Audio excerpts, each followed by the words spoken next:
Tonight, sometime after sunset, you'll do something so ordinary that you'll barely notice it. You'll walk into a room, reach toward a wall, and with a single click, the darkness will disappear. Light will spill across the floor. The corners of the room will come into focus. Your day will continue, and you'll never stop to think about how strange that really is. Because for almost every human who has ever lived, that moment would have felt like a superpower. For over 300,000 years, when the sun went down, the world went dark. Not dim, not shadowy, dark. The kind of darkness most modern people have never experienced. The kind where you can't see your own hand in front of your face. The kind where every sound matters, every movement matters. Every crack of a branch in the distance sends a chill down your spine, because somewhere beyond the darkness, something might be watching. Your ancestors knew this feeling intimately. Every person in your family tree lived with it. Go back far enough. Your parents, your grandparents, their grandparents. 1,000 generations, 10,000 generations. Every single one of them spent nearly half their lives in a world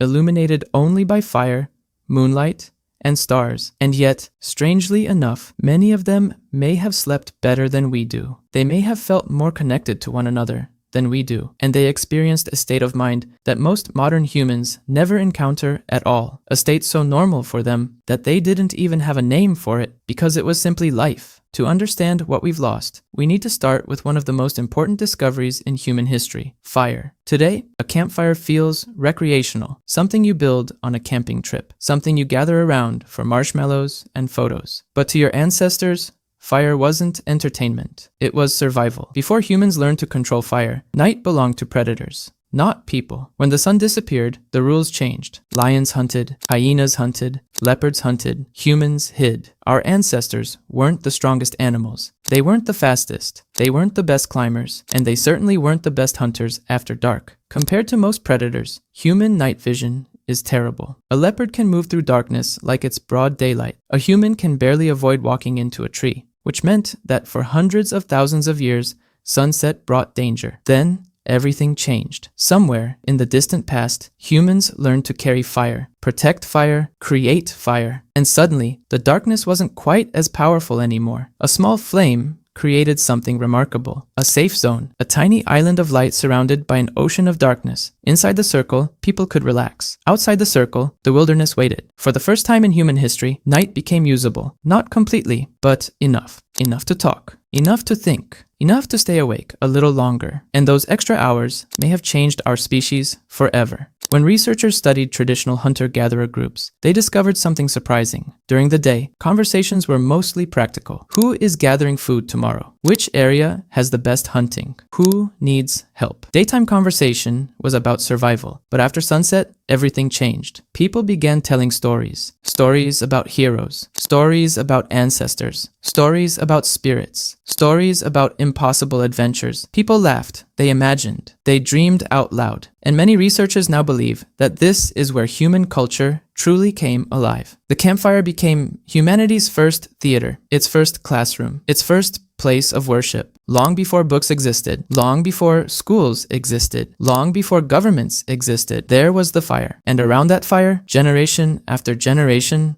passed down wisdom, history, and identity. In a very real sense, civilization may have begun in the glow of flames. But storytelling wasn't the only thing happening in those ancient nights. Something else was happening too. Something modern science only rediscovered recently. For most of human history, people didn't sleep the way you sleep. In fact, if you woke up at 2 o'clock in the morning and couldn't fall back asleep, your ancestors would have thought that was completely normal. Today, we call it insomnia. They called it the middle of the night. Historical records from Europe, Africa, Asia, and the Middle East repeatedly mentioned something called first sleep and second sleep. People would go to bed shortly after dark, sleep for several hours, wake up naturally, remain awake for a while, then return to sleep until sunrise. This wasn't considered unusual. It wasn't a medical problem. It was simply how humans slept. Imagine that. No panic, no staring at the ceiling wondering what's wrong with you, no checking the clock every 10 minutes, no anxiety, just acceptance. Because everyone experienced it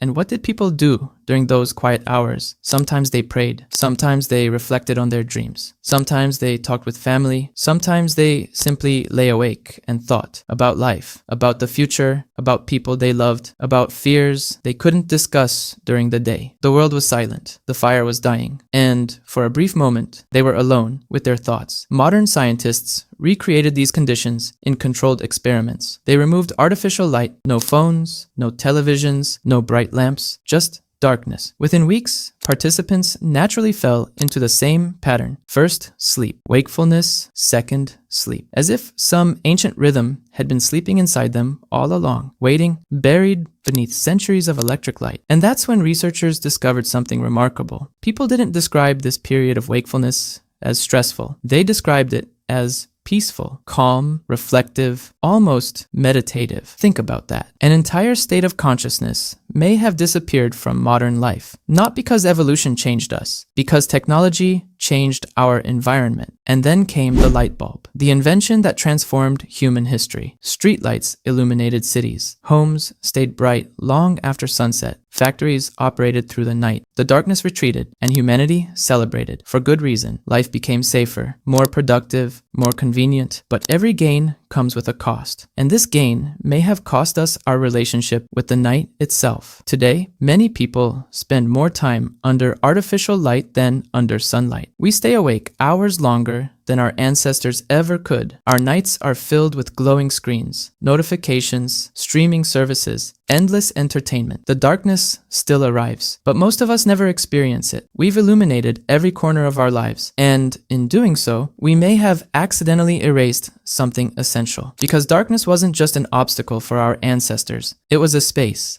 for stories, a space for reflection, a space for connection, a space for wonder. Tonight, if you step outside far away from city lights and look up, you might catch a glimpse of what they saw. A sky overflowing with stars. A universe so vast it makes your problems feel small. Your ancestors saw that sky almost every night. Not occasionally. Not on vacation. Every night. And perhaps that's why they felt connected to something larger than themselves. The night constantly reminded them how small they were, and how beautiful existence is, despite that fact. We've gained incredible things from conquering darkness: comfort, safety, technology, freedom. Few people would choose to give those things up, but it's worth asking a question. When we flooded the world with light, what else disappeared? Maybe it was the stories. Maybe it was the silence. Maybe it was that strange, peaceful state between first sleep and second sleep. Or maybe it was simply the habit of looking up. Because for 300,000 years, every human who came before you spent their nights beneath the stars. And every night they were reminded that they were part of something far older and far bigger than themselves. Today, we look down at glowing screens. They looked up at infinity. And perhaps that's the real thing we lost when we conquered the night.